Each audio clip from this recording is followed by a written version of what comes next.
এই অন্যায় অবিচারের অবসান ঘটাতে শাস্তি দিতে হবে শয়তানগুলোকে। আসছি আমি আসছি।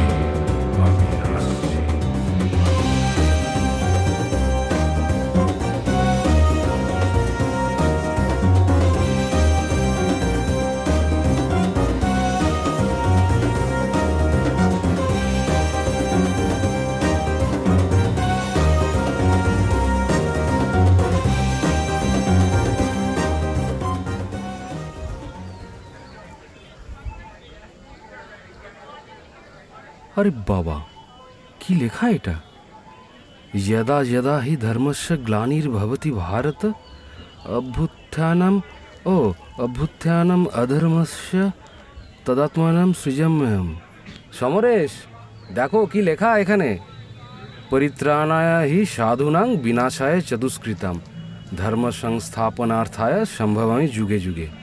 बाबा, खून करार परे आबार एखाने गीतार बाणी लिखे रेखे गेछे, তাও আবার রক্ত দিয়ে। মাটিতে বসে লেখাগুলো মনোযোগ সহকারে পড়ছিল মৃণাল। লাশের গায়ে লেখা ছিল গীতার শ্লোকগুলো। আমি আজকে লাশটার অনেক কাছেই দাঁড়িয়ে। এই মৃণালের সাথে লাশ ঘাঁটতে ঘাঁটতে আমিও মৃণালের মতো হয়ে উঠেছি। আগে লাশ দেখলে রাতে ঘুম উড়ে যেত, কিন্তু এখন লাশ দেখার পরেও কি করে যে নিশ্চিন্তে ঘুমাই আমি নিজেও জানি না। এই দেখুন, খুনি আরেকটা জিনিস লাশের গায়ে চিহ্নিত করে রেখে গেছে। চাপা স্বরে কথাগুলো বলেই মৃণাল দূরে সরে গেল। অফিসার ইনচার্জ মিস্টার মিশ্র কি চিহ্ন সেটা দেখার জন্য লাশের সামনে এগিয়ে গেলেন এবং মোবাইল বের করে ছবিও তুলে নিলেন। আচ্ছা মিস্টার মিশ্র, এই লাশটা এখানে প্রথম কে দেখতে পেয়েছে? শহীদুল শেখ বলে একজন। ঠিক আছে, ওকে এখানে ডাকুন, ওর সাথে কথা বলতে হবে আমাকে। Okay sir. এখনো লাশের পরিবারের কেউ এসে পৌঁছায়নি। মিস্টার মিশ্র চেষ্টা করছে লাশের পরিবারের কাউকে এখানে আনার, তাহলে পুলিশের তদন্ত করতে অনেকটা সুবিধে হবে। এখনো কেসটা পুরো অন্ধকারে। মিনিট খানেক পর শহীদুল শেখকে ধরে এনেছেন মিস্টার মিশ্র। লম্বা চওড়া, বছর 40 বয়স হবে। শহীদুলের খালি গা, পরনে রয়েছে কেবল লুঙ্গি। কোথায় দেখলেন লাশটা? এগে স্যার, আমি এই গ্রামের চাষা মানুষ। সত্যি কথা বলতে আজ খুব ভয় হচ্ছে। সবাই বলছে পুলিশ নাকি আমারে তুলে এনে যাবে। সত্যি কথা বলো, কিছু লুকোবে না। আর যদি সত্যি কথা না বলো তাহলে সত্যিই তোমাকে তুলে নিয়ে যেতে হবে আমাদের। স্যার, সব বলছি আপনাকে, সব বলছি। হ্যাঁ বলো, ওটাই শোনার জন্য তো বসে আছি। সমরেশ, তুমি পয়েন্টগুলো নোট করো। স্যার, আমি প্রতিদিন বেরাস করতে করতে এই দিকটাতেই আসি। হ্যাঁ, জমিটা দেখে যাই। সবজি চাষ করে কত যে হ্যাপা, সে আর কি বলবো স্যার। তবে এই কদিন এই দিকটাতে আসতে পারিনি, শ্বশুর বাড়ি গেছিলাম। কাল রাতে ফিরে আজ সকালে এই দিকটাতে এসে দেখি এ ভয়ানক কাণ্ড। ও তাই? তা কদিনের জন্য তুমি শ্বশুর বাড়ি গিয়েছিলে? 4 দিনের জন্যই স্যার। আচ্ছা, তা এখানে তুমি সকালে এসে কি দেখলে? সকালে সবজি ক্ষেতের ওপর থেকে কিছুটা এগিয়েছি, দেখলাম লাশটা মাটিতে পড়ে আছে, কোনো রক্ত নেই, কিচ্ছু নেই। আমি ভাবলাম হয়তো কোনো মাতাল মাল খেয়ে আমার সবজি ক্ষেতের ভিতর শুয়ে আছে। কয়েকবার ডাকলাম, না, শুনতে পেল না। 2বার লাথিও মারলাম, কোনো সারা শব্দ না পেয়ে একটা সন্দেহ আমার হলো, মালটা মারা যায়নি তো। সাথে সাথে নাকের কাছে মিনিট খানেক হাত রাখলো, না, তখন শালা মারা গেছে। আর কি করি, সকলকে ডেকে আনলাম। আচ্ছা, যে লোকটা মারা গেছে তাকে তুমি চেনো? না স্যার, আমাদের গ্রামের লোক নয় কো, তাহলে ব্যাটারে চিনতু। ঠিক আছে, তুমি আসতে পারো, তবে এই গ্রাম ছেড়ে এখন একদম যাবে না। আর যদি যেতেই হয় আমাকে জানাবে আগে। আমি যদি অনুমতি দিই তাহলেই যাবে, আর না হলে নয়। আর কোনো দরকার পড়লে তোমাকে ডাকা হবে, তখন তোমাকে যেন থানায় উপস্থিত দেখি। এগে স্যার।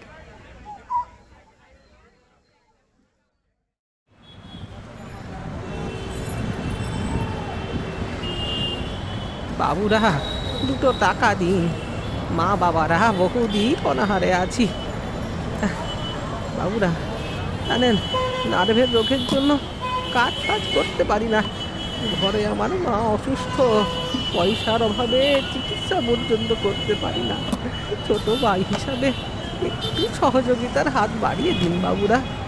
ঈশ্বর আপনাদের মঙ্গল করুক। শুভ হোক আপনাদের যাত্রা, শুভ হোক। ধর্মতলা থেকে বাসটা ছেড়েছে সবে। বাসের মধ্যে একটা লোক উঠেছে, মধ্যবয়স্ক, ক্ষুধা তৃষ্ণায় অসহায় অবস্থা। দেখলেই মায়া হয়। শুকিয়ে গেছে একেবারে দেহটা, চামড়ার মধ্যে নোংরা স্তর পড়ে রয়েছে। বহুদিন স্নান না করার জন্য গা থেকে একটা বাজে গন্ধও বেরোচ্ছে। বাসটার গন্তব্যস্থল ডায়মন্ড হারবার।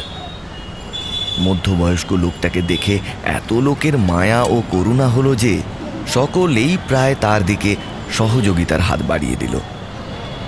সকলেই প্রায় 10 টাকা 20 টাকার নোট হাতে ধরিয়ে দিল তার। সেই সাথে কেউ কেউ দিল খুচরো পয়সাও।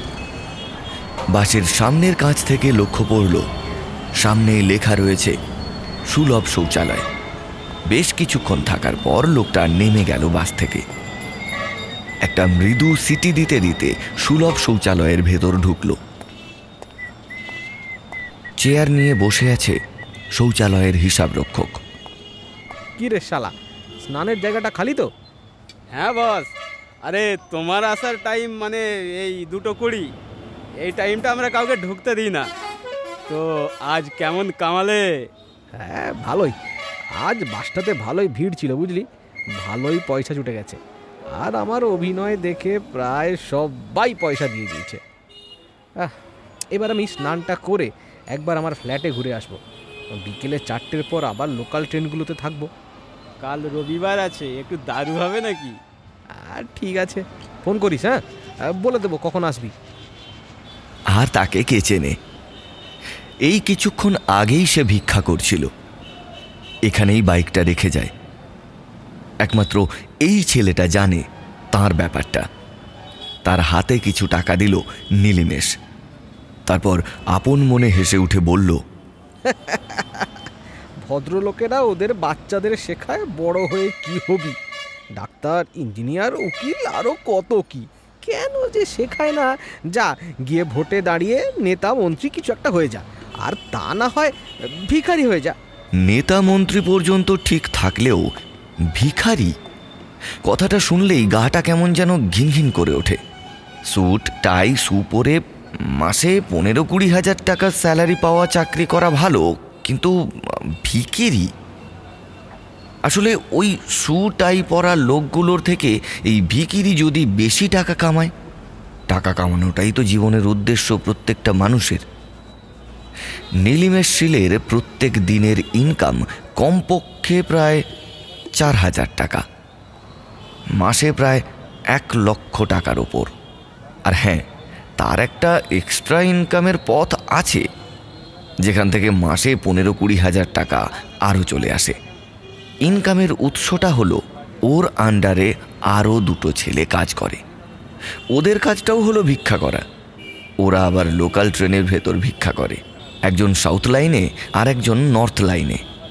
আর একজন প্রতিবন্ধী বয়স্ক মানুষও আছে। অবশ্য তার কাছ থেকে নীলিমেশ বিশেষ টাকা কড়ি নেয় না। কলকাতার বুকে 2 কোটি টাকার বড় 3 BHK ফ্ল্যাটটাও এই ভিক্ষা করেই কেনা। সপ্তাহের রবিবার দিনটা এখন আর ভিক্ষা করে না। ওই দিনটাতে তো বেশিরভাগ অফিস আদালত সমস্ত কিছুই বন্ধ থাকে, তাই রাস্তাঘাটে লোকজনও কম থাকে। সেই কারণেই বিশেষ লাভ হয় না তার। অবশ্য সেই দিনটা নীলিমেশ কাটায় তার একমাত্র সুন্দরী গার্লফ্রেন্ড মিতার সাথে। আসলে ভিক্ষা করে বিপুল টাকা উপার্জন কেবলমাত্র এই মিতার জন্যই বলা যেতে পারে। নীলিমেশ কি কাজ করে তা মিতা কোনো দিন জিজ্ঞেস করেনি। হয়তো সে ভাবে কোনো বড় অফিসের অফিসার হবে। নীলিমেশের আপন বলতে এখন মিতা ছাড়া আর কেউ নেই। একটা ক্যাব বুক করলো নীলিমেশ। কয়েক মিনিটের মধ্যেই ক্যাবটা চলেও এলো। ওর 3 BHK ফ্ল্যাটটা এখান থেকে মিনিট 30 লাগবে। দরজাটা খুলে ফ্ল্যাটের ভেতরে ঢুকে টিভি চালালো নীলিমেশ। টিভিতে একটা হিন্দি সিনেমা চলছে। বিলাসবহুল এই ফ্ল্যাটে দামি সোফাটায় মাথাটা এলিয়ে দিয়ে এক মনে দেখতে থাকলো টিভিটা। হঠাৎ নীলিমেশের ফোনটা বেজে উঠল। ফোনটা রিসিভ করলে ও প্রান্ত থেকে কথা ভেসে এলো। স্যার, আমি রোহিত বলছিলাম। হ্যাঁ বলুন। আপনার নামে একটা পার্সেল আছে। কে পাঠিয়েছে বলুন তো? নাম বলতে পারবো না, তবে এই ঠিকানায় আছে। আপনি একটু সিকিউরিটিকে বলে দিন আমি নিচে দাঁড়িয়ে আছি। ওকে ওকে, ঠিক আছে। নীলিমেশ তার স্মার্টফোনটা হাতে নিয়ে মাই গেট অ্যাপ খুলে অ্যাপ্রুভ করে দিলে ডেলিভারি বয়কে ভেতরে ঢুকতে দেয়। মিনিট কয়েকের মধ্যেই 1704 নম্বর দরজার কলিং বেলটা বেজে উঠল। দরজা খুলল নীলিমেশ। পার্সেল ডেলিভারি বয়ের মুখটা ঢাকা। Thank you sir. কথাটা বলার পরেই একটা স্প্রে। চোখটা ঝাপসা হয়ে গেল। অজ্ঞান হয়ে গেল নীলিমেশ। মাটিতে লুটিয়ে পড়ল সে। নীলিমেশের যখন জ্ঞান ফিরল তখন ও একটা স্যাঁতস্যাঁতে বদ্ধ ঘরের ভেতর শুয়ে আছে। একটা কেমন যেন গন্ধ বের হচ্ছে ঘরটার চারিদিক থেকে। কিসের গন্ধ এটা? নীলিমেশ এবার ওর পোশাকটার দিকে তাকায়। নিজের চেহারাটা দেখে একেবারে অবাক হয়ে যায়। ও এখন পরে আছে সেই ভিক্ষা করবার পোশাকটা। সামনে একটা আয়না। মাথাটা কেমন যেন ঝিমঝিম করছে। কে ওকে এখানে নিয়ে এলো? হঠাৎ করেই মনে পড়ে গেল সমস্ত ঘটনাটা। পার্সেল ডেলিভারি বয়টাই তাহলে ওকে এখানে নিয়ে এলো। হঠাৎ একটা উজ্জ্বল আলোতে চারিদিকটা ভরে গেল। তারপর একটা মৃদু হাসিতে ভরে গেল গোটা ঘর। নীলিমেশ ভয়ে আতঙ্কে চিৎকার করতে গিয়েও করল না। ওটা কি ভগবান?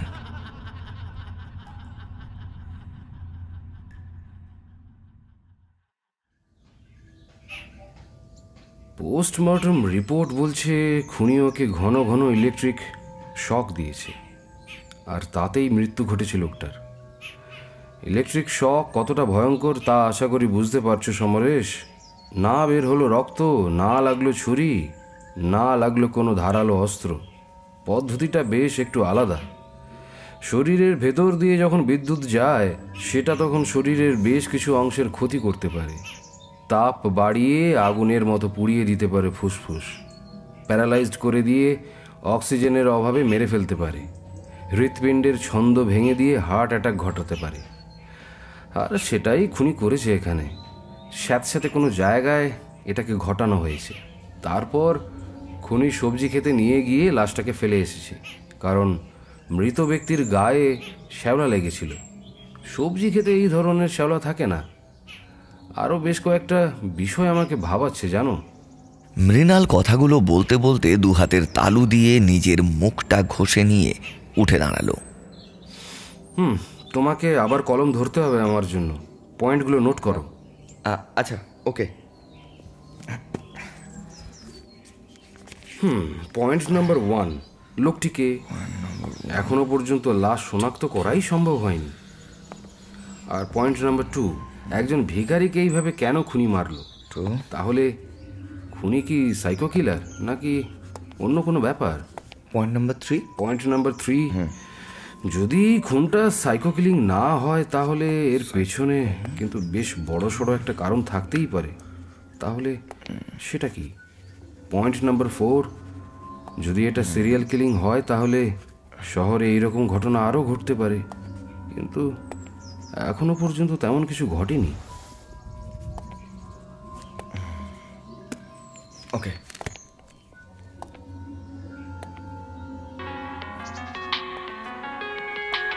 মৃণাল পায়চারি করতে করতে কথাগুলো বলছিল। হঠাৎ মৃণালের ফোনটা বেজে উঠল। ফোনটা করেছে আমাদের কৌশিকদা। হ্যালো মৃণাল। হ্যাঁ বলুন কৌশিকদা। একটা জমজমাট খবর পেয়েছি। কি খবর? মর্গে এসো, ওখানে সব দেখতে পাবে। ওকে ওকে, আমরা আসছি। এই তাড়াতাড়ি সমরেশ, চলো চলো। কথাটা বলেই মৃণাল দৌড়ে নিচে নেমে গেল। পিছন পিছন আমিও গেলাম। গাড়িতে উঠে মৃণাল গাড়ি স্টার্ট করলো।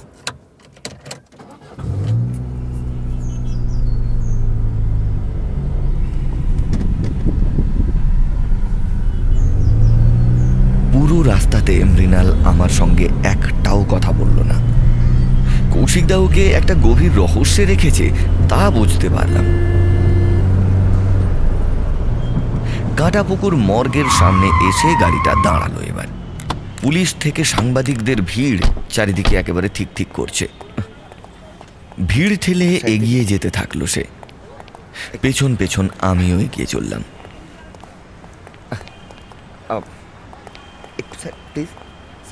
দেখলাম একজন সুন্দরী মহিলাকে ঘিরে এত কাণ্ড। পুলিশ বলে চলেছে সবাই দূরে দাঁড়ান। পুলিশ যতই দূরে সরিয়ে দেওয়ার চেষ্টা করছে ততই সাংবাদিকরা কাছে এসে তাদের জমে থাকা প্রশ্ন নিয়ে বারবার চিৎকার করে চলেছে। এত লোকের চিৎকারে আমার মাথাটা যেন খারাপ হয়ে যাচ্ছিল। মৃণাল মহিলাটির সঙ্গে কথা বলছে দেখলাম। আমি কৌশিকদার কাছে গিয়ে বললাম, কি কেস কৌশিকদা? আর বলো না সমরেশ ভাই, পুলিশের হয়েছে বড় বিপদ। কেন? এই কেসটার ব্যাপারেই ভেবেই দেখো না। প্রথমে একটা রাস্তার ভিখিরি খুন হয়েছে বলে কেউ মাথায় লাগায়নি এই কেসটার ব্যাপারে। না ছিল সাংবাদিকের অদ্ভুত প্রশ্নের উত্তর, আর না ছিল পুলিশের বড় কর্তাদের চাপ। তখন কারোর মনে এইটাও আসেনি সাইকো কিলার খুন করেছে নাকি অন্য কোনো ব্যাপার। আমি অন্তত পক্ষে ভেবেছিলাম ভিখারিটা পাতাখোর বা নেশা করছিল, নেশা করে মারা গেছে। তাও পোস্টমর্টেম হলো, রিপোর্ট বলছে ইলেকট্রিক শক। ভাবলাম সবজি ক্ষেতের কাছাকাছি কোনো পোস্টারের তারে শক খেয়েই সব হয়েছে। আর এখন দেখো কোথাকার জল কোথায় গিয়ে দাঁড়িয়েছে। মানেটা বোঝার আগে এই যে সুন্দরী মহিলাটিকে দেখছো, উনি কে বলো তো? কে? যার রূপ কোনো নায়িকা বলেই তো মনে হচ্ছে। আরে না না, এইটা ওই খুন হওয়া ভিখারিটার গার্লফ্রেন্ড। মানে? হ্যাঁ, এই তোমার মতো না আমিও চমকে গিয়েছিলাম বুঝলে। আর এই ঝিমানো একঘেয়ে রাজনৈতিক খবর নিয়ে মাতামাতি করা সাংবাদিকগুলো পেয়ে গেল নতুন ফুরফুরে মুচমুচে খবর। ব্যাস, সেই তখন থেকে ঝক্কি পোয়াচ্ছি বলতে। কিন্তু ইনি ওই ভিখিরিটার গার্লফ্রেন্ড কিভাবে হতে পারে? আমরা যখন নিজেদের মধ্যে কথা বলছি তখন মৃণাল মহিলাটিকে পুলিশের গাড়িতে বসিয়ে নিয়ে চলে যাচ্ছে দেখলাম। কৌশিকদা আমাকে মৃদু হেসে বলল, কোনো ঘাবলা আছে সমরেশ, তাই মৃণাল মহিলাটিকে এই পরিবেশ থেকে সরিয়ে নিয়ে গেছে। বোধ হচ্ছে আলাদা করে জেরা করে তদন্তের এক নয়া মুখ বার করবো মৃণাল। সাংবাদিকরা মৃণালের গাড়ির পেছন পেছন কিছুক্ষণ দৌড়ল। তারপর চ্যানেলগুলো যে যার মতো খবর সাজাতে থাকলো। কৌশিকদা আমাকে বলল, চলো আমরা মৃণালের বাড়ি যাই, গৌরী রান্না করে রেখেছে। আর মৃণাল? ওর কথা এখন ভুলে যাও। ও এখন নাওয়া খাওয়া ভুলে গিয়ে এই কেসটার পিছনে ছুটবে। ও যখন আসার তখন আসবে। চলো, ওর আসার ভরসায় থাকলে আমাদের পেটে আর খাবারই জুটবে না। কৌশিকদা এই কেসটার ব্যাপারে অনেক কথা বলতে বলতে আসছিল, কিন্তু তখনও আমার মনটা পড়ে আছে ওই মহিলাটির রহস্য জানবার জন্য। ওই ভিখারির অমন সুন্দরী ধনী গার্লফ্রেন্ড, এটা কিভাবে হতে পারে? আর মৃণাল মহিলাটির কাছ থেকে এমন কিছু তথ্য পেয়েছে যা এক বিশাল রহস্যের। আমারও তাই মনে হয়। কিন্তু রহস্যটা কি? যে কারণে মৃণাল মহিলাটিকে পুলিশের গাড়িতে বসিয়ে দ্রুত বেরিয়ে গেল, এমনকি আমাদেরকেও কিছু জানালো না। কলিং বেল বাজানোর পর দরজা খুলল গৌরী বৌদি। আমরা ভেতরে প্রবেশ করলাম। এই যে লক্ষণ, তোমার রাম কোথায় গেছে? ও আসছে আমাদের পেছনেই। তুমি কি আমাকে বোকা ভাবো? কেন বৌদি? খবরটা আমিও দেখেছি। খবরে দেখালো মৃণাল মহিলাটাকে পুলিশের গাড়িতে বসিয়ে দ্রুত কোথাও নিয়ে গেছে, আর এটাই তো এখন বিশেষ বিশেষ সংবাদ। আর সেখানে তুমি আমাকে মিথ্যে কথা বলে নিজেই বোকা সাজছ। Very bad. আগে ভাবতাম একজন আছে যে কৌশিকদার মৃণালের থেকে একটু হলেও আলাদা, কিন্তু এখন তো আমার সেই ভাবনায় ছাই ফেলে দিলে সমরেশ। আরে না না, ও আসছে, সত্যি বলছি। ঠিক আছে বাবা, এখন আর শাক দিয়ে মাছ ঢাকতে হবে না। বৌদি, আজকে কি রান্না করেছো? খেতে দাও না, বড্ড খিদে পেয়েছে। দিচ্ছি। আরে যাও, আগে হাত মুখটা তো ধুয়ে এসো। কৌশিকদা আর আমি খাওয়া দাওয়া কমপ্লিট করে মৃণালকে ফোন করতে যাচ্ছিলাম ও কোথায় আছে সেটা জানবার জন্য, কিন্তু মৃণাল সেই সুযোগ আমাদের দিল না।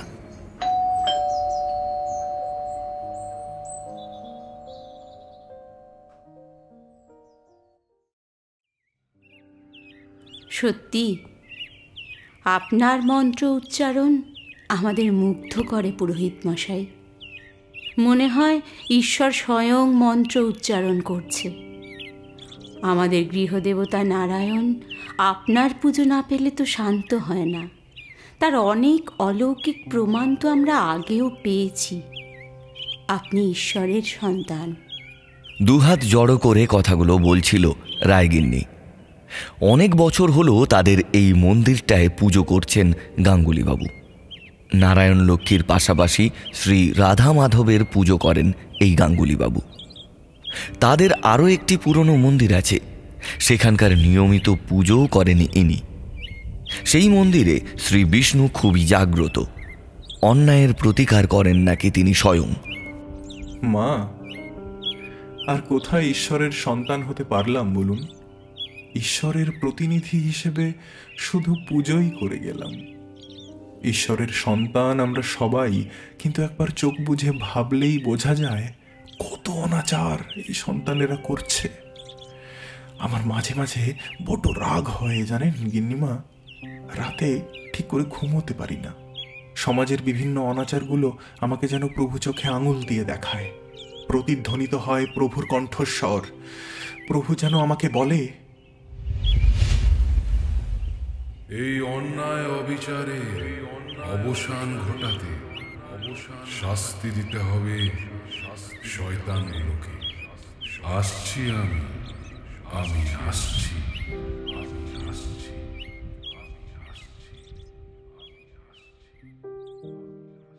আপনারা শুনছেন জ্যাম হাব স্টুডিও নিবেদিত শনিবারের গপ্প। এই সেগমেন্টে অমিত সিংহের লেখা ঈশ্বরের শাস্তি গল্পের নির্দেশনা ও সূত্রধার আমি ইন্দ্র। নাট্যরূপ ও চরিত্রবিন্যাস আরফান আলী খান। পোস্টার ডিজাইন ও মিক্স মাস্টার কৃষ্ণেন্দু পাত্র। আবহ সঙ্গীত ও অডিও এডিট অশ্রুকুমার ভট্টাচার্য। অন্যান্য চরিত্রে কৃষ্ণেন্দু পাত্র, সৌরেন চট্টোপাধ্যায়, রূপাঞ্জন মণ্ডল, সূর্য মাইতি, অক্ষয় কুমার সেন, অশ্রুকুমার ভট্টাচার্য, অর্পিতা হাজরা, অপর্ণা সরকার, শুভদীপ চক্রবর্তী, আরফান আলী খান ও আমি ইন্দ্র। তাহলে চলুন ফিরে যাই আবার গপ্পে।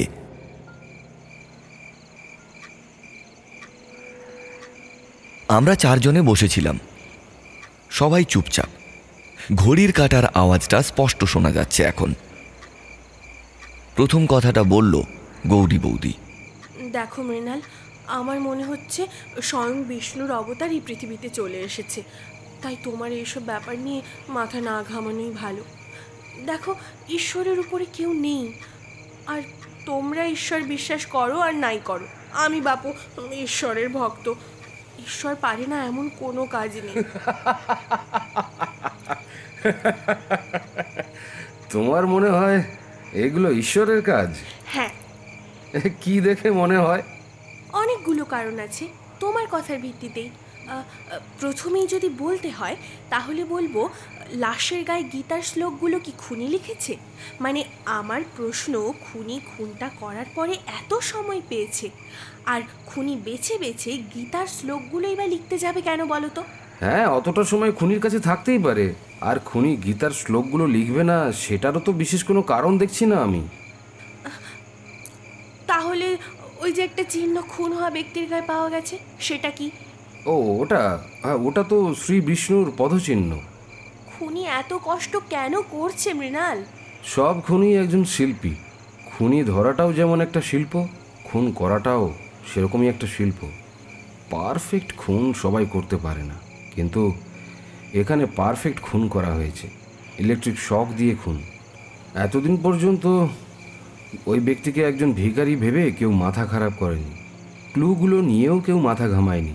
সাংবাদিকগুলো এখন পাগলের মতো আচরণ করছে যবে থেকে জানতে পেরেছে খুন হওয়া ব্যক্তি কোনো ভিখারি নয়, একজন কোটিপতি। আচ্ছা, মহিলাটি খুন হওয়া ব্যক্তি অর্থাৎ নীলিমেশের গার্লফ্রেন্ড, তার কাছ থেকে আলাদা করে তুমি কি জানতে পারলে মৃণাল? কৌশিকদা, মহিলার কাছ থেকে যা জানতে পেরেছি তাতে চোখ কপালে উঠবে আপনাদের। কলকাতার বুকে 2 কোটি টাকার একটা বড় 3 BHK ফ্ল্যাট আছে ওই ভিখারির। বলো কি? হ্যাঁ, আরও কয়েকটা বিষয় আছে যা শুনলে আপনারা চমকে উঠবেন। আরে বলো মৃণাল, বলো। নীলিমেশের একটা ছোট্ট কোম্পানি ছিল জানেন। কলকাতার বুকে এইরকম কোম্পানি আর কটা আছে তা আমার জানা নেই। কিসের কোম্পানি? ভিক্ষা করার। মানে? পুলিশ অলরেডি 3 জনকে অ্যারেস্ট করেছে এই কারণে। কারা এরা আবার? নীলিমেশের একটা দামি বাইক ছিল, যে প্লেসটায় নীলিমেশ ভিক্ষা করত সেই রাস্তায়। সিসিটিভি ফুটেজ আমাদের সাইবার বিভাগের টিম খুঁটিয়ে দেখছে। ও ধর্মতলা থেকে শুরু করে ডায়মন্ড হারবার যাওয়ার সমস্ত বাসে ভিক্ষা করত। আমতলার ওখানে একটা সুলভ শৌচালয়ে ওখানে নীলিমেশ বাইকটা রেখে ছেঁড়া জামা কাপড় পরে ভিক্ষা করা শুরু করতো, আর ভিক্ষা করা শেষ হয়ে গেলে ওখানেই ফ্রেশ হয়ে বাইকটা নিয়ে ফ্ল্যাটে চলে যেত। আবার বাইকটা রেখে কখনো ক্যাব বুক করেও চলে যেত। আমরা প্রথমে অ্যারেস্ট করি সুলভ শৌচাগারের ওই ছেলেটাকে, ওর নাম সেলিম। মালটাকে একটু রগড়াতেই সব বলে দিয়েছে। জানতে পারলাম নীলিমেশের একটা এক্সট্রা ইনকামের পথ বার করে দেয় আরও 2 জন ছেলে। ফলে একটু খোঁজাখুঁজির পরেই আরও 2 জনকে আমরা পাকড়াও করতে পেরেছি। নীলিমেশ শিলের ফোন থেকে নাম্বারগুলো পেয়েছিলাম, ঘর থেকে তুলে এনেছি। জানি না লোকটা আর কত রকমভাবে পয়সা কামাতো। লোকটাকে এবার যে মেরেছে সে কি এই 2 নম্বরই লাইনের লোক, নাকি নতুন মার্কেটে ওঠা সিরিয়াল কিলার, সেটা নিয়ে একটা ডাউট আমার আগাগোড়া রয়েই গেছে। এই ব্যাপারে লালবাজার থেকে 2 জন পুলিশ পাঠিয়েছিলাম ঘুটিয়া শরীফের ওখানে, পকেটমারদের গুরু সাবির খানকে কিছু জিজ্ঞাসাবাদ করতে। সাবির বিশেষ কিছু বলতে পারেনি। আরে মৃণাল, এত বছর পুলিশের লাইনে আছি, এমন ঘটনা কোনোদিন শুনিনি। এইসব গল্পের গুরু গাছে ওঠার মতো কেস। এইরকম একটা ব্যাপার কল্পনাই করা যায় না, আর সেখানে বাস্তবে। মানে আমরা যদি এই বাস্তব ঘটনাটাকে বাস্তব না ভাবি তাহলেই মনে হয় মঙ্গল। সমরেশ ভাই, তুমি কিন্তু এই বাস্তব ব্যাপারটা নিয়ে গল্প লিখে ফেলো না আবার, তাহলে লোকের তো তোমার গল্প বিশ্বাসই করবে না, তার উপরে বেশ কয়েকটা গালাগালি দিয়ে তোমাকে চলে যাবে। যখন আমরা সকলেই প্রায় হাসাহাসি করছি, ঠিক তখনই মৃণালের ফোনটা বেজে উঠল। মৃণাল হাত নেড়ে ফোনটা গৌরী বৌদিকে তুলতে বলল। মৃণাল এই আড্ডা মারবার সময় ফোন রিসিভ করে না, গৌরী বৌদিকে দিয়েই ফোনটা তোলায়। গৌরী বৌদি ফোনটা রিসিভ করে পরিষ্কার ভাষায় বলতে যাচ্ছিল যে মৃণাল বাবু এখন বাড়িতে নেই, কিন্তু ফোনটা এসেছিল লালবাজার থেকে। মৃণাল চোখের ইশারা করে ফোনটা ধরে লাউড স্পিকারে দিতে বলল। ফোনের ওপার থেকে যে কথাটা ভেসে এলো তা আমরা সকলেই স্পষ্ট শুনতে পেলাম। স্যার, আবার একটা নৃশংস হত্যাকাণ্ড ঘটে গেছে শহরে। খবরটা প্রকাশ্যে আসতেই মিডিয়ার লোকজন লালবাজারের সামনে এসে চড়াও হয়েছে। আপনি প্লিজ স্যার একটু তাড়াতাড়ি আসুন। মৃণালকে যেতেই হবে। এখন পুলিশ কর্তাদের একটাই প্রশ্ন, এই খুনটা আবার কে করল? একই খুনি, নাকি অন্য কোনো সিরিয়াল কিলার, নাকি অন্য এক নতুন কেস? তাই সঙ্গে সঙ্গে মৃণাল বেরিয়ে পড়ল, আর তার পেছন পেছন আমি ও কৌশিকদা। স্পটে পৌঁছে লাশের দিকে দেখে মৃণাল বলল, ইস, লাশটার দিকে তাকানো যাচ্ছে না যে। কথাটা বলতে বলতে মৃণাল লাশ থেকে অনেকটা দূরে সরে গেল। সত্যিই তাই, লাশটার অবস্থা খুবই ভয়ঙ্কর। লাশটা একজন মধ্যবয়স্ক মহিলার। তাকে উলঙ্গ করে খুন করে খুনি তার সারা গায়ে পিন দিয়ে কিছু কাগজ আটকে দিয়েছে। লাশটা শনাক্ত করা যায়নি এখনো পর্যন্ত, কাগজগুলো রক্তে ভিজে যাওয়ার কারণে কি লেখা আছে তা বোঝা যাচ্ছে না। মৃণাল কিছুটা হাঁটতে হাঁটতে মাটির দিকে তাকিয়ে থমকে দাঁড়ালো। তারপর ঝুঁকে পড়ে একটা হলুদ কাগজ তুলে নিল। বেশ মনোযোগ সহকারে কাগজটা মৃণাল দেখে আমাকে বলল, সমরেশ, চলো তাড়াতাড়ি, লাশটার সামনে চলো। হ্যাঁ হ্যাঁ চলো। মৃণাল দৌড়ে গিয়ে লাশটার সামনে দাঁড়িয়ে তার হাতে থাকা কাগজটা আর লাশের গায়ে আটকানো কাগজটা পরীক্ষা করে একজন পুলিশ অফিসারকে ডেকে পাঠালো। পুলিশ অফিসার কাছে আসতেই মৃণাল বলল, ইনি একজন সমাজকর্মী ছিলেন। এই যে এই কাগজটা দেখো, একদম সেম টু সেম।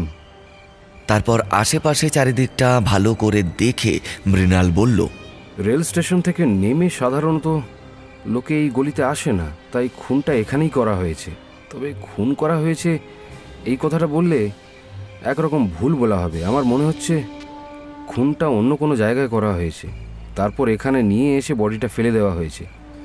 কারণ মহিলাটিকে যেভাবে মারা হয়েছে তাতে করে মহিলাটি যে পরিমাণ চিৎকার করতো তাতে এখানে সমস্ত লোক জড়ো হয়ে যেত। আর সামনেই রেল স্টেশন, খুনি সম্ভবত এখান থেকেই কিডন্যাপ করে খুন হওয়া মহিলাটিকে তারপর অন্য জায়গায় নিয়ে গিয়ে খুন করে, তারপরে বডিটা এখানে নিয়ে এসে আবার ফেলে দিয়ে যায়। খুব জটিল সমস্যা সৃষ্টি হচ্ছে। সত্যি মৃণাল পারেও বটে। এই পরিস্থিতিতে কিভাবে গান গাওয়া যায়? হ্যাঁ, এই প্রসঙ্গে মৃণালকে আমি একবার জিজ্ঞেস করলাম, এই তোমার মুখ থেকে এখন গান বের হয় কিভাবে? গৌরীকে নিয়ে পালিয়ে যখন বিয়ে করেছিলাম তখন স্টেশনে সারাক্ষণ গান গাইছিলাম। সেটা আনন্দের নয়, চরম টেনশনে। তো এখানেও সেই একই পরিস্থিতির সম্মুখীন হয়েছি ধরে নাও। স্যার, খুন হওয়া মহিলাটির ব্যাপারে আমরা বেশ কিছু তথ্য পেয়েছি স্যার। এই নিন, সাংবাদিকরা আমাদের যেভাবে ধরেছে তা তো বলার নয়। আপনাকে যদি ধরে আপনার বিশেষ হেল্প হবে স্যার এই রিপোর্টটা দেখলে। কথাগুলো বলে বছর 40-এর একজন পুলিশ অফিসার মিস্টার দাস একটা কাগজ এগিয়ে দিল মৃণালের দিকে। মৃণাল পড়তে শুরু করলো। খুন হওয়া মহিলাটির নাম মাধবী সেন, বাড়ি লেক গার্ডেন স্টেশন থেকে কাছাকাছি। ম্যান হেল্প সোসাইটি একটা এনজিও আছে।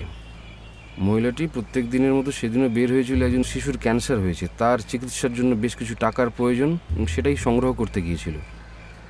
তার সাথে আরও কয়েকজন ছেলে মেয়ে আছে যারা এনজিও চালায়। লাশ শনাক্ত করেছে তাদের পরিবার। লাশটাকে পোস্টমর্টমের জন্য পাঠানো হয়েছে। লেখাগুলো পড়ে বেশ কিছুক্ষণ চুপ থাকার পর মৃণাল বলল, পোস্টমর্টমের রিপোর্ট বলবে এই খুনিটা কি সেই খুনি না অন্য কেউ।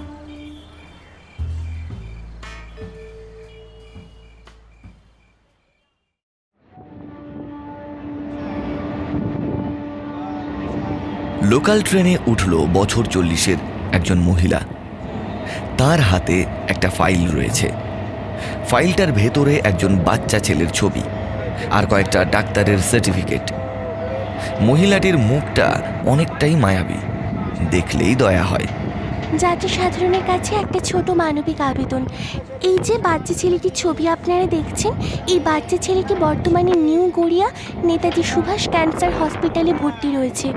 ডাক্তার বলেছে 9 লক্ষ টাকা না দিলে চিকিৎসা করা সম্ভব হবে না। বাচ্চা ছেলেটির বাবা রিক্সা চালান। দাদা ভাই, দিদি ভাই, আমরা এসেছি ম্যান হেল্প সোসাইটি থেকে। যাত্রাপথে আপনাদের অসুবিধে না করে দয়া করে 10 টাকা 20 টাকার এই কুপনটি কেটে অসহায় পরিবারটির পাশে এসে দাঁড়ান। ধন্যবাদ দাদা ভাই। এক দাদা ভাই 100 টাকা দিয়ে অসহায় পরিবারটির পাশে এসে দাঁড়িয়েছেন। দয়া করে আপনারাও একটু এগিয়ে আসুন, তাতে বাচ্চাটি রক্ষা পাবে। ধন্যবাদ দিদি ভাই, অনেক অনেক ধন্যবাদ। হ্যাঁ হ্যাঁ, আসছি আসছি। ট্রেনের প্রত্যেকেই প্রায় 10-20 টাকার কুপন কাটল। ট্রেন থেকে নেমে মৃদু হাসিতে ভরে গেল তার মুখটা। মানুষ কি বোকা তাই না? কি সহজে মানুষ টাকা এগিয়ে দেয়। এখন আবার কি ফোন করলো? হ্যালো, তোরা এখন কোথায়? হচ্ছে না মানেটা কি? হচ্ছে না কেন? তোরা হয়তো স্পিচটা ঠিকঠাক দিতে পারছিস না, মানুষ বিশ্বাস করছে না তোদের কথা, সেই কারণে এই তো আমি লোকাল ট্রেনে উঠে কয়েক সেকেন্ডের একটা স্পিচ দিলাম, ব্যাস লোকেরা আমাকে ডেকে ডেকে পয়সা দিচ্ছিল, বুঝলি? ভালো করে কর, না হলে কিন্তু ব্যবসাটা বন্ধ করতে হবে। আগে যেমন আমি একাই করতাম ঠিক তেমনি একাই করব, কারণ তোদের বসে বসে তো আর পয়সা দিতে পারবো না। যত সব রাখ। ফোনটা কেটে দিল মাধবী। মানুষের কাছে মানবিক আবেদন রাখা ওর কাজ, সব সাজানো ব্যাপার, কিন্তু মানুষ কোনো খবর না নিয়েই কিভাবে টাকা দেয় তা দেখে মাধবীর হাসি পায়। ম্যান হেল্প সোসাইটি বলে একটি কোম্পানি ওদের আছে বটে, কিন্তু প্রকৃত সাহায্য তারা কাউকেই করে না। 2 নম্বরই করা তাদের পেশা। আজ মাধবী নিজের বুদ্ধিতে এটাকে তার ব্যবসাতে রূপান্তরিত করেছে। ওর আন্ডারে এখন প্রায় 24 জন কাজ করে। তারাও কলকাতার বিভিন্ন জায়গায় ঘুরে ঘুরে টাকা জোগাড় করে মিথ্যে মানবিক আবেদনের নামে। তবে এখন আর আগের মতো ব্যবসাটা নেই। এখন অনেক জায়গায় নিষেধাজ্ঞা জারি হয়েছে। পুলিশকেও ভাগ দিতে হয়। যার ছবি দেখানো হয় তার পরিবারের সাথে, ডাক্তারের সাথে এখন অনেক সেটিং করতে হয়। আরও কত কি ঝক্কি ঝামেলা, হাজারো একটা সমস্যা।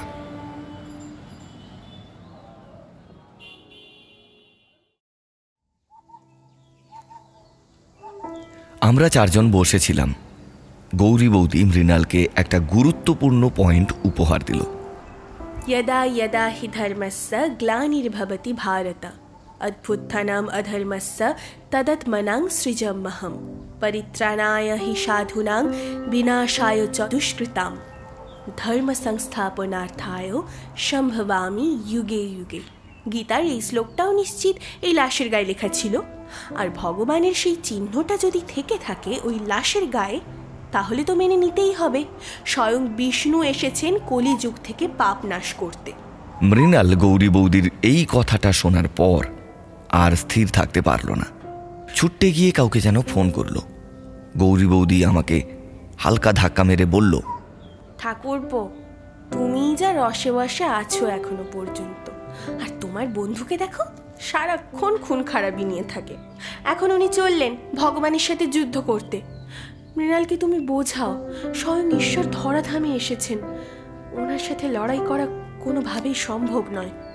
মৃণাল ফোন করে ঘরে ফিরে এসে বলল, গৌরী, তুমি এই একটা কথায় আমার মাথায় বেশ কয়েকটা পয়েন্ট তুলে ধরেছো। Great Gouri, great Gouri, you are great. এত গৌরী গৌরী বলো না তো, আমি তো কাজের বেলায় কাজী আর কাজ ফুরলেই পাজি, বাদ দাও ওই সব। গৌরী, তোমাকে আমি কতটা ভালোবাসি তা তুমি তো জানোই, তাও এইরকম বলছো কেন? মৃণাল কিছুক্ষণ আগে আমাদের জানিয়েছে খুনটা আগের খুনেরই কাজ। এই বডিতেও গীতার শ্লোকগুলো ও সেই ছাপটা পাওয়া গেছে। গৌরী বৌদি এইসব শোনার পর থেকে শুধু ঠাকুর নাম জপে চলেছে আর বলছে, হে প্রভু, হে ভগবান, হে বিষ্ণু, তুমি আমার স্বামীকে সুমতি দাও, ও ভুল করছে ঠাকুর, ও ভুল করছে। শুধু গৌরী বৌদি নয়, খবরের চ্যানেলগুলোও যে যেরকম পারছে খবর বানাচ্ছে। পুলিশ মহল থেকে কড়া পদক্ষেপ নেওয়া হয়েছে, নজরদারিতেও কড়াকড়ি। নির্জন জায়গাগুলো কয়েক মিনিটে নো এন্ট্রি করে দেওয়া হলো। এদিকে মৃণাল সন্ধান করতে থাকলো খুনির। বেশ কয়েকটা দিন কেটে গেছে। মৃণাল একদিন আমাকে ওর ঘরে ডেকে নিয়ে গিয়ে বলল, তোমাকে একটা সিসিটিভি ফুটেজ দেখাই, তুমি দেখে বলো শুধু আমার চোখেই ধরা দিয়েছে নাকি ব্যাপারটা তোমার চোখেও ধরা দিল। একটা সিসিটিভি ফুটেজ চালালো মৃণাল। এই যে সিসিটিভি ফুটেজটা তুমি দেখছো, এটা একটা ফ্ল্যাটের সিসিটিভি ফুটেজ। এই যে ছেলেটাকে দেখছো, এই ছেলেটাই ডেলিভারি বয় সেজে নীলিমেশের ফ্ল্যাটে ঢোকে। ব্যাস, তারপরেই তো খুন। এবার এই সিসিটিভি ফুটেজটা দেখো। মাধবী যেখানে খুন হয়েছে সেই রাস্তার মুখে একটা জুয়েলার্সের দোকান আছে, ওখান থেকে এই সিসিটিভির ফুটেজটা আমি জোগাড় করেছি। দেখো তো, মানে ছেলেটা একদম সেরকমই দেখতে না? অর্থাৎ খুনি এখানে একজন, সেটা ক্লিয়ার। খুনি কি তাহলে কোনো প্রতিশোধ নিতে চায় নাকি? মৃণাল আর কোনো কথা না বলে ফোন করে সাইবার ডিপার্টমেন্টকে দ্রুত এই ছেলেটাকে ট্রেস করতে বলল।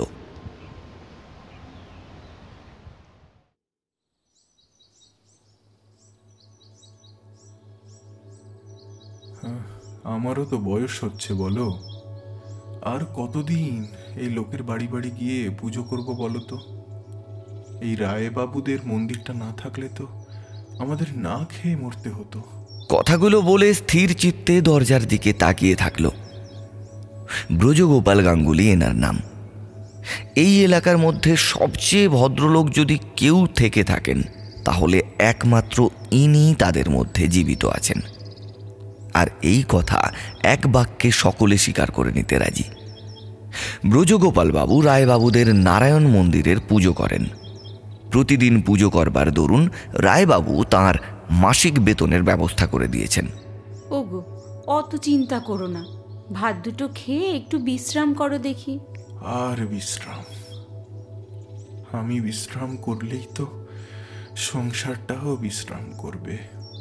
তুমি আবার ভর দুপুরে খেতে বসে সেই অকথা কুকথাগুলো শুরু করলে। আর কতদিন সহ্য করব গিন্নি? আর কতদিন এইভাবে জীবিত থাকা যায়? তোমার নবাবপুত্রটা কোথায়? তুমি খেয়ে নাও, ও ঠিক চলে আসবে। হাসি পায় বড্ড গিন্নি, খুব হাসি পায়। এত বছর পরে তোমার কোল আলো করে এসেছিল আমাদের পুত্র সন্তান। প্রভুর কাছে কত প্রার্থনা করার পরে পেয়েছিলাম। প্রভু হয়তো আমার সেই প্রার্থনাতে শুধু হেসেছিল। আমি ভেবেছিলাম স্বয়ং প্রভু তার সন্তানকে পাঠিয়েছেন, কিন্তু হায় নিয়তি। আমি তো প্রভুরই সন্তান বাবা। প্রভুই আমাকে পাঠিয়েছেন এই সমাজ থেকে বিষাক্ত কীটগুলোকে দূর করতে। এটাই এখন আমার ধর্ম, কর্ম এবং সাধনা। গাঙ্গুলি বাবু প্রথমে শান্ত থাকলেও কিছুক্ষণ পর চিৎকার করে ওঠেন। আমার ভুল হয়েছে তোকে এই পৃথিবীতে আনা। ঈশ্বর ভাবতাম তোকে, আর তুই কিনা খুনগুলো করছিস। তোর পেছনে পুলিশ কিভাবে লেগে আছে জানিস না? তোকে একবার হাতে পেলে ওরা তোকে ছিঁড়ে খাবে। আর মৃণাল বাবুর নাম তো তুই শুনেছিস, স্বয়ং উনি এই কেসটার তদন্তে আছে। তুই ধরা দিয়ে দে বাবু, তুই ধরা দিয়ে দে। কেন ধরা দেব? ঈশ্বর কি কখনো ধরা দেয়? আর মৃণাল, ও যতই জটিল কেস ক্লোজ করুক না কেন, এই কেসটা ওর ধরা ছোঁয়ার বাইরে। ঈশ্বরকে ধরা শুধু মুশকিল নয়, এক কথায় অসম্ভব।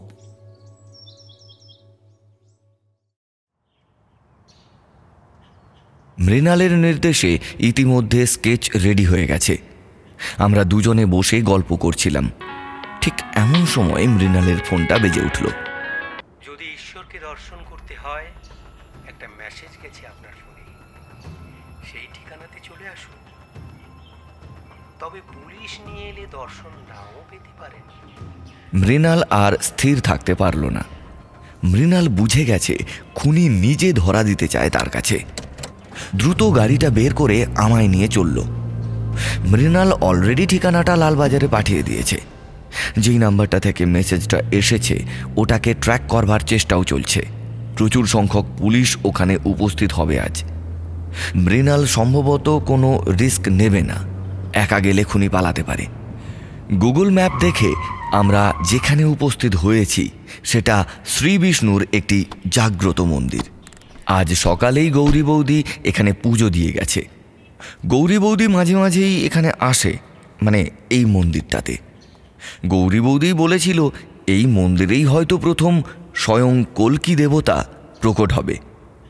এখানে কারোর প্রতি অভিযোগ থাকলে তা কাগজে লিখে এই প্রণামী বক্সে জমা দিলেই স্বয়ং ঈশ্বর ধরাধামে এসে সেই অন্যায়, অবিচার ও অভিযোগের প্রতিকার করেন। পুলিশ ফোর্স গোটা মন্দিরের কোনা কোনা খোঁজাখুঁজি করেও কোনো সন্ধান পেল না। তবে যে নাম্বার থেকে এসএমএসটা এসেছে সেটার সিগন্যাল কিন্তু এখানেই দেখাচ্ছে এখনো। পুলিশ যেভাবে ঘিরে রেখেছে এখান থেকে একটা মাছিও বলতে পারবে না। ঘড়ির কাঁটা যত এগোচ্ছে মৃণাল ততটাই ভেঙে পড়ছিল। ঠিক তখনই বিদ্যুৎ চমকের মতো কয়েকটা জিনিস আমার মাথায় খেলে গেল। আমি মৃণালকে বললাম, একটা 1 টাকার কয়েন দাও তো আমাকে। এই নাও। মৃণাল 1 টাকার কয়েন দিতেই আমি টাকাটা নিয়ে গিয়ে ফেললাম মন্দিরের সেই বিশাল বড় প্রণামী বাক্সে। টাকা ফেলার আওয়াজটা হলো, তবে সেটা ঠিক অনেক নিচে এবং মেঝেতে পড়ার মতো একটা শব্দ হলো। তারপর আবারও একটা টাকা প্রণামী বাক্সে ফেলে আমি কান পেতে শুনলাম। এরপর বেশ কয়েকবার টাকা ফেলার পরেও একই রকম আওয়াজ পেয়ে আমি মৃণালকে বললাম, আমার এখানে বেশ কয়েকটা জিনিস গড়বড় লাগছে মৃণাল। কি? আমার সারা গায়ে তখন কাঁটা দিয়ে উঠছে। ফার্স্ট টাইম নিজেকে গোয়েন্দা গোয়েন্দা মনে হচ্ছে। মৃণালকে কাছে ডেকে বললাম, একটা 1 টাকার কয়েন নাও, আর এইটা এই বড় প্রণামী বাক্সে ফেলো, তারপর ভালো করে আওয়াজটা শোনো। আচ্ছা। মৃণাল আমার কথা মতো একটা 1 টাকার কয়েন প্রণামী বাক্সে ফেলে আওয়াজটা শুনল। আরও 2বার 1 টাকার কয়েন ফেলে আওয়াজটা শুনল। তারপর বলল, এই মন্দিরের পুরোহিত মশাইকে ডাকতে হবে। পুলিশ ইতিমধ্যে পুরোহিতকে গাড়ি করে নিয়ে এসেছে। পুরোহিত মশাই আতঙ্কিত, তার মুখটা শুকিয়ে কালো হয়ে গেছে। মৃণাল পুরোহিতকে বেশ গম্ভীর কণ্ঠে বলল, পুরোহিত মশাই, এই বাক্সটা এখান থেকে সরাতে হবে। কেন? কারণ বলা যাবে না, এটা এখান থেকে সরাতে হবে। কিন্তু ওটা তো প্রভুর, ওটা সরানো অন্যায় হবে। ওই বাক্সে আমাদের ভক্তরা প্রণামী দেয়, এবং এই যে মন্দির, এটা কিন্তু শ্রী বিষ্ণুর জাগ্রত মন্দির। প্রভু কখনো ভক্তদের খালি হাতে ফেরান না। ভক্তরা অন্যায়ের প্রতিকার চেয়ে নিজের হাতে চিঠি লিখে অন্যায়ের প্রতিকার চায় এই মন্দিরে। প্রভু দুষ্টের দমন করে। এই পরিস্থিতিতে আপনারা যদি প্রণামী বাক্সটা সরিয়ে ফেলতে চান, ভক্তরা কিন্তু তাতে অত্যন্ত রুষ্ট হবেন। কিন্তু যাই হয়ে যাক, আমাদের এটা সরাতেই হবে গাঙ্গুলি বাবু। আগেও অনেক বিজ্ঞানী এটা সরানোর চেষ্টা করেছে, পারেনি। তারা প্রমাণ পেয়েছে এটা ঈশ্বরের গৃহ। ঈশ্বর স্বয়ং সংযোগ স্থাপন করে এখান থেকে। আপনিও প্রমাণ পাবেন। আপনিও পারবেন না? দেখি আমি পারি কিনা। মৃণাল 2জন পুলিশ কনস্টেবলকে প্রণামী বাক্সটা সরাতে বলল। 2জন লোক এগিয়ে গিয়ে বাক্সটা ধরতেই ছিটকে মাটিতে পড়ে গেল। ইতিমধ্যেই ভক্তগণ চিৎকার শুরু করে দিয়েছে। ভক্তগণ পুলিশের উপর বেশ রুষ্ট হয়েছে দেখলাম। ইতিমধ্যে লক্ষ্য করলাম মৃণাল ঠান্ডা মাথায় কিছু একটা ভাবছে। তারপর যেই 2জন কনস্টেবল ছিটকে মাটিতে পড়ে গিয়েছিল, তাদের ডেকে কিছু একটা জিজ্ঞেস করে কোথাও একটা ফোন করলো মৃণাল। কয়েক মিনিট পরে 4জন লোক এলো।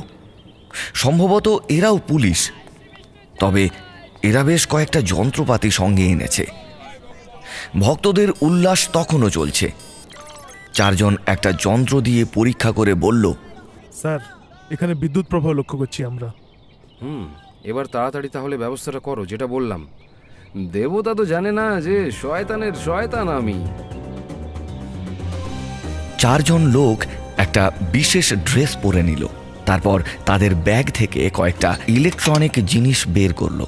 তারপরেই প্রণামী বাক্সটা খুলে ফেললো ওরা। ঠিক তখনই দেখা গেল এটা আসলে একটা দরজার মতো।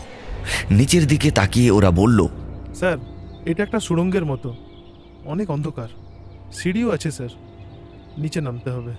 পুলিশ ফোর্স, তোমরা তোমাদের পজিশন নাও।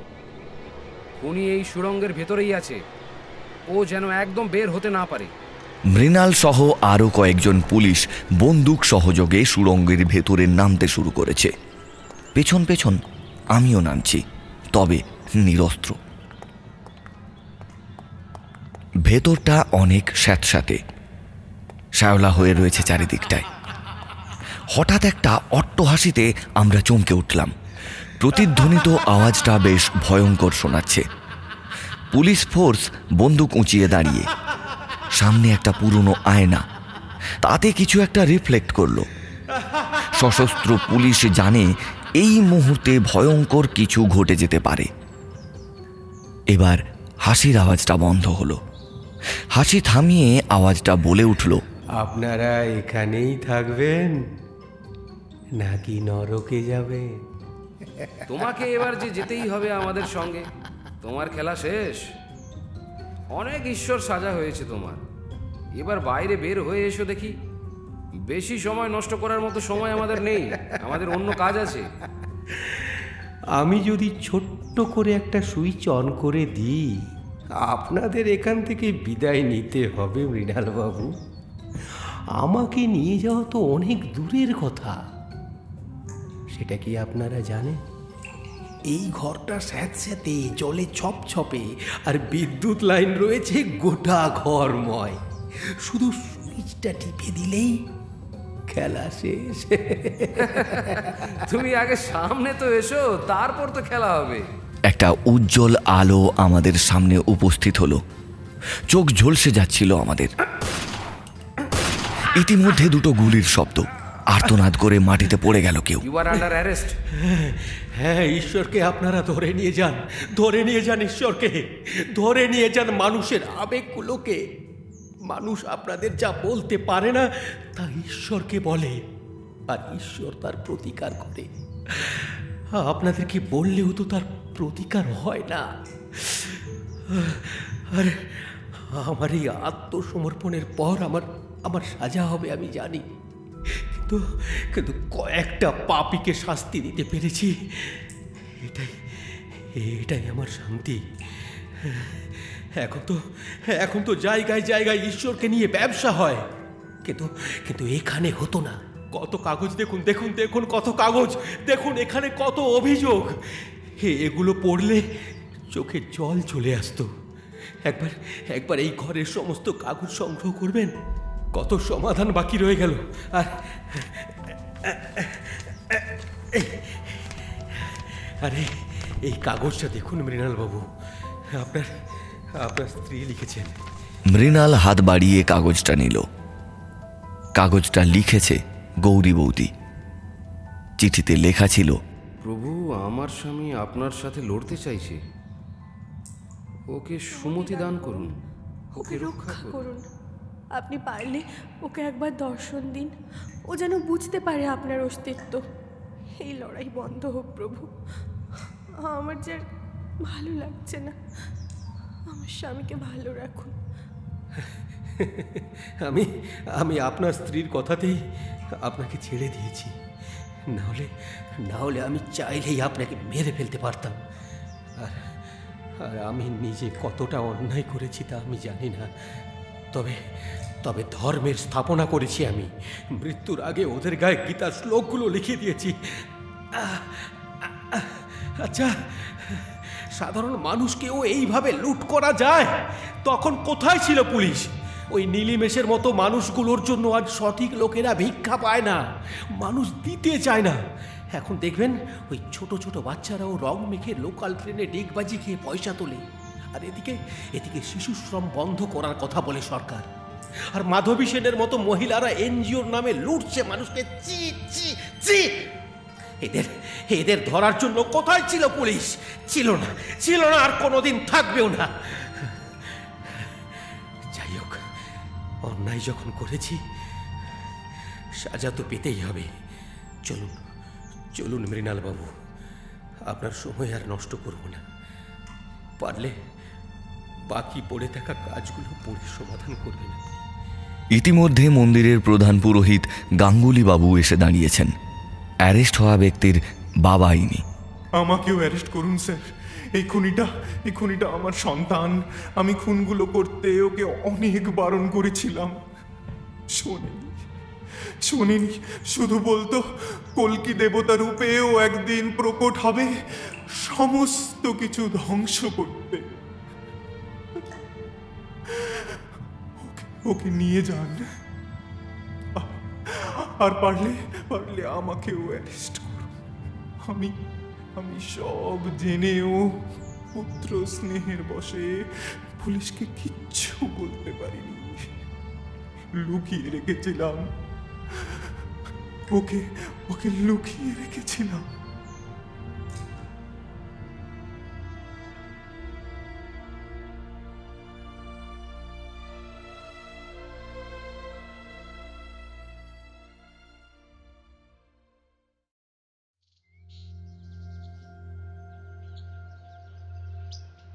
আমরা বসে কফি খাচ্ছিলাম। মৃণাল পুরো ব্যাপারটা আমাদের সাজিয়ে বলছিল। মৃণাল জানালো, সত্যিই মিলিমেশের মতো মানুষরা আজও সাধারণ মানুষকে লুট করছে। মাধবী সেনের মতো অনেকে এনজিওর নাম করে ঠকাচ্ছে মানুষকে। পুলিশ এদের ধরবে না, কারণ তদন্তে উঠে এসেছে অনেক পুলিশ কর্মী এই সমস্ত কাজের সঙ্গে জড়িত। মৃণাল বলছিল এদের খুব দ্রুত অ্যারেস্ট করবার ব্যবস্থা করা হবে। তবে প্রতিবারের মতো এবার ব্যতিক্রম ঘটল যখন মৃণাল আমাকে বলল, আচ্ছা সমরেশ, তুমি কি করে বুঝলে ওই প্রণামী বাক্সটার নিচেই যত কেস? আমি হাসবো না কি করব কিছু বুঝে উঠতে পারছিলাম না। তবে আস্তে আস্তে বললাম, কয়েকটা বিষয়ে আমার মাথায় খেলেছিল অনেক আগে থেকেই, মানে সেগুলোকেই কাজে লাগিয়ে একটা সমাধান বের করবার চেষ্টা করলাম মাত্র। তুমি বলেছিলে খুনির স্কেচ রেডি হয়েছে, কিন্তু খুনিকে খুঁজে পাওয়া যাচ্ছে না। তখন আমার মাথায় এই প্রশ্নটা আসে যে খুনি কোথায় থাকে। দ্বিতীয় পয়েন্ট, খুনগুলো হতো এমন একটা টাইমে যখন মন্দিরটা বন্ধ থাকতো। অর্থাৎ খুনি বাইরে খুনগুলো না করে ওখানে ওদেরকে অজ্ঞান করে আগে আনতো, মানে ওই মন্দিরে কোনোভাবে নিয়ে আসতো ওদেরকে, তারপরে খুন করে লাশটাকে রেখে আসতো। তৃতীয় পয়েন্ট, ভক্তদের বিশ্বাস ছিল এই প্রণামী বাক্সে অভিযোগ লিখে দিলেই তার সমাধান হবে, কিন্তু ভগবান তো এইভাবে সমাধান করেন না। তখন থেকেই কয়েকটা খটকা ছিল মনে। আমি আগে কখনো সেইভাবে না ভাবলেও কয়েকটা বিষয় এখানে এসে ক্লিয়ার হয়ে গেল। যেমন ওই প্রণামী বাক্সটা এত বড় কেন? সিমেন্ট দিয়ে ওটাকে মাটির সাথে জয়েন্ট করা কেন? তারপর তুমি বললে না ওই ট্র্যাক করা সিগন্যালটা এখানে এসে এন্ড হয়ে যাচ্ছে, তার সাথে একটা খুচরো কয়েন ফেলে আওয়াজটা শুনেই তখনই গড়বড়টা অনুমান করলাম যে খুনি এই বাক্সটার তলাতেই আছে। তবে নিচে এইভাবে ঘর করে যে খুনি বহাল তবিয়তে আছে তা আমি জানতাম না। ও আর একটা পয়েন্ট, আসলে শয়তানের শয়তান সে যে আমার পরম বন্ধু। তবে একটা জিনিস খুনি প্রমাণ করে দিয়েছে যে পুলিশ আজও অনেক জায়গায় ব্যর্থ। কাউকে না কাউকে তো শাস্তি দিতেই হতো, খুনিই দিয়েছে শাস্তি। কি বলো? ঈশ্বরই হয়তো শাস্তি দান করেছে। যদি মানুষের ভেতরে ঈশ্বর বসবাস করে, এই কথাটি যদি সঠিক হয়, তাহলে মানুষ মানুষকে সাজা দিতেই পারে, শাস্তি দান করতেই পারে। যাই হোক, আর ভাবতে পারছি না। এবার পুলিশ মহলের দুর্নীতির অবসান ঘটাতে হবে আমাকে। কথাগুলো বলেই মৃণাল চেয়ার ছেড়ে উঠে পড়ল। তখনই মৃণালের ফোনটা বেজে উঠল। মৃণাল ফোনটা ধরতেই ফোনের ওপার থেকে স্পষ্ট শোনা গেল, স্যার এখানে একটা কাণ্ড ঘটে গেছে, আসুন স্যার। কি কাণ্ড আবার?